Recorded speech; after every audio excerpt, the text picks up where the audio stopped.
Hey everyone, we're back for, I guess, the official part 1 of diving into the metalwork on this Mustang. Starting at the back, working our way forward. We've got some changes coming that's gonna allow us to just cut all that out. So this is just kind of like step 1, let's lock in the rear of the car, get it figured out. What you'll see on this side is that this quarter actually looks okay. And this was sold to us as replaced quarters, ready to be block sanded and painted. So we did a little investigation with the sander here. You can see this is bare metal all the way to here. There's no Bondo in the quarter down here, so it actually looked pretty good, all things considered. I noticed a little Bondo down at the rocker there. We're gonna investigate that later. But if you'll follow me over to the other side of the car, this is where we did a little bit of automotive archaeology. Probably hard to tell on a wide angle lens, but this is about a 1/2 inch of Bondo here, probably about 3/8 of an inch there, probably another 1/2 inch there, probably at least another 1/2 inch here, and it goes all the way to the door frame. Everything beyond the ridge was packed full of Bondo. What we believe happened here is these tail light extension housings that bolt on. You can see the one is still on over there. This quarter is actually high relative to these taillight housings. So my guess here is that this quarter actually was welded on too high. If they wanted to keep finishing the Bondo job, they would have added some Bondo to this taillight housing, bring that up. And over here, you can see right here, that entire sharp corner is Bondo right there. And so my guess here is that they forgot to fit that taillight housing there, welded the quarter on too low and had to bring it all up with Bondo and reshape this. I mean, this is a gallon of Bondo in this thing probably. All the way out here on the side of the car, they had to bring it back out to match that taillight housing. I mean, that is all Bondo. And it's a shame because this is a whole new quarter skin everywhere else. We're gonna do a lot of bracing before we cut these off. This back of this car gets pretty wonky. Joseph's been actually making awesome progress on the inside of the trunk. Step 1 was let's get that trunk brace out of the way, brace everything off. The rear of this tail pan, as soon as that was separated from the frame rails, could move around. So we measured everything back to where it was, fitted back up with the old tail pan, put this bracing in, and this trunk brace is now plug welded in, braced the frame rails off before we cut anything. So now that this is restructured with our first piece of new metal holding the car together, we're going to go back with our inner framework and triangulate, all kinds of stuff in here. The rear frame rails are gonna get replaced from about the middle of the wheel well back. That's really the only spots that are, rough. So no issues with structural concerns here. We just want to replace these since they have some, pinholes and look pretty ugly from the underside. Making good progress on the back here. We're gonna jump to bracing everything off and then cut these quarters out. We're excited to keep working our way forward. The quarters were a bummer, but we'll get them put back on in the right spot. We've got new ones already. We've got pretty much all the sheet metal to finish the car here. And then the Mustang Staffier frame and rear suspension stuff should be here very soon. So we're gonna get cranking on this and get it torn down so we can just start putting new stuff back together.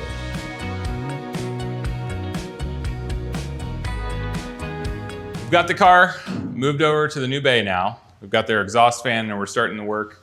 We have built the frame jig and braced off the car. So check out the other video that we posted on building this frame jig. It's pretty cool. We got all our diagonal bracing in the car so we could start cutting this thing up pretty good. And if you come around back here, you will see we've got a lot of new metal in here. Everything that I said before, totally wrong. We did a bunch of digging in and around the torque boxes and we found a bunch of rust.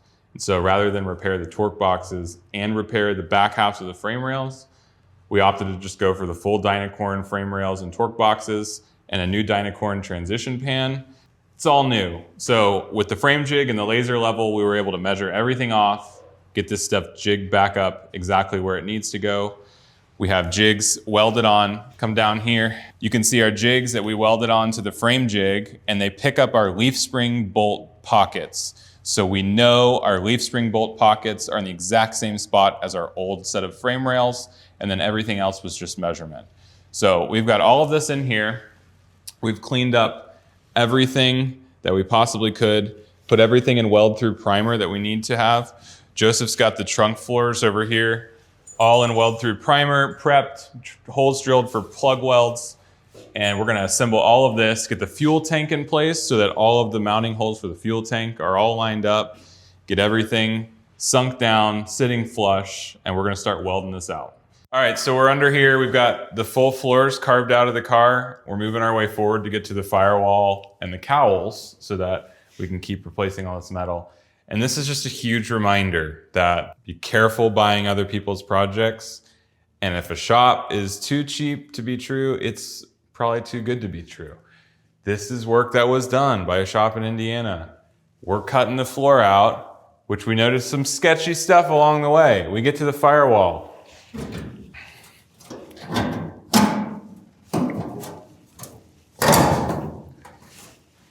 Not welded in at all. Seam sealer. Seam sealer holding the whole entire firewall in, laid on top of the old flange of the old firewall. This firewall also was not welded to the frame rail. So just downright danger for whoever was gonna drive this car. So we're gonna fix it.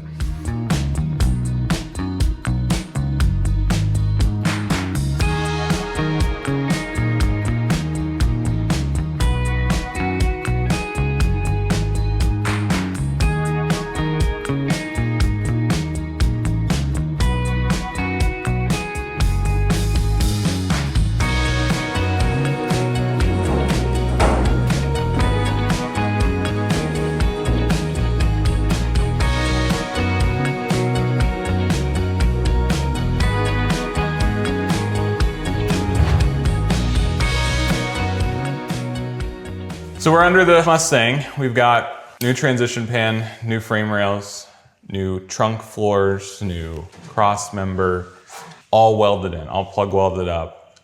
The rear end of the car is solid. It's pretty awesome to see how far it's come since we first got the car. So very encouraging to be done with the back section. This all needs to go into epoxy primer now and get seam sealed. So we've started moving our way forward.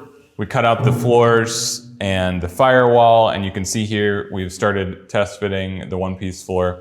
It's crazy, but we're actually there. This is the final time the one-piece floor will be in the car. It's got weld-through primer everywhere that it's overlapping, and it has been test fit. We also have our beautiful Mustang Sapphire frame on our leaf spring pocket bolts, and this is why it was so important to have that jig there, because the entire frame is jigged off of these points.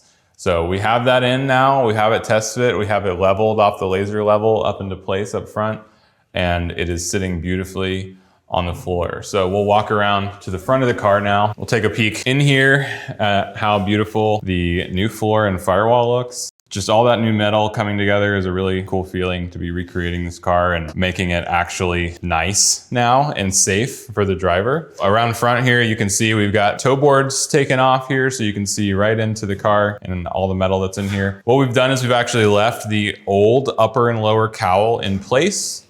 We put some bracing in so that it stayed where it's at. We did that before we cut the toe boards off so that the cowl stays here. And we're actually using the original cowl. We'll go ahead and clamp this all up into place. Use the original cowl to locate the new firewall. That way we have two very firm points to go off of. The firewall will be clamped down here on the frame and be clamped up here on the cowl, and then the toe boards will just fall into place and everything will line up the way it's supposed to be. You can see in here, we've got absolutely beautiful clearances. That's not even clamped. Frame from Mustang Sapphire sitting right on the firewall. Same with the floor down below, just awesome clearances on everything in here. The frame checked out. Once we put those leaf spring bolts in on the frame, it was within a 1/16 of an inch of square to where the old frame rails were. So this thing is built pretty dang accurately to the factory frame rails. We once again used our laser level, made sure the whole chassis was level, and we measured tops of frame rail tubes to compare to the old.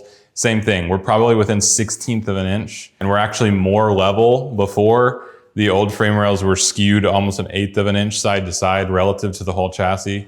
So it's actually more level than it was before. We've got the whole firewall flushed out. We still need to do some metal working on this, but all the holes that we're not going to be used were filled. while the firewall was off the car. And so we're actually gonna plow ahead right now and drill all the holes we need for plug welding the firewall and the floor to this chassis, get the floor welded to the inner rockers, and start building out these toe boards and everything. Once all of that is pretty much locked into place, we'll go ahead and pull the upper and lower cowls off. And we will be on the other side of the major metal work for this car, which is gonna feel amazing. We'll get a freaking motor in here and start test fitting stuff, make it a rolling chassis. It's gonna be fun. So I think that's where we're gonna close out this video. We'll pick up the next one on doing all the front metal work and cowls and everything, but made a lot of progress so far. So we're gonna cap it there. So like, comment, subscribe, follow along. This thing should get pretty exciting pretty quick.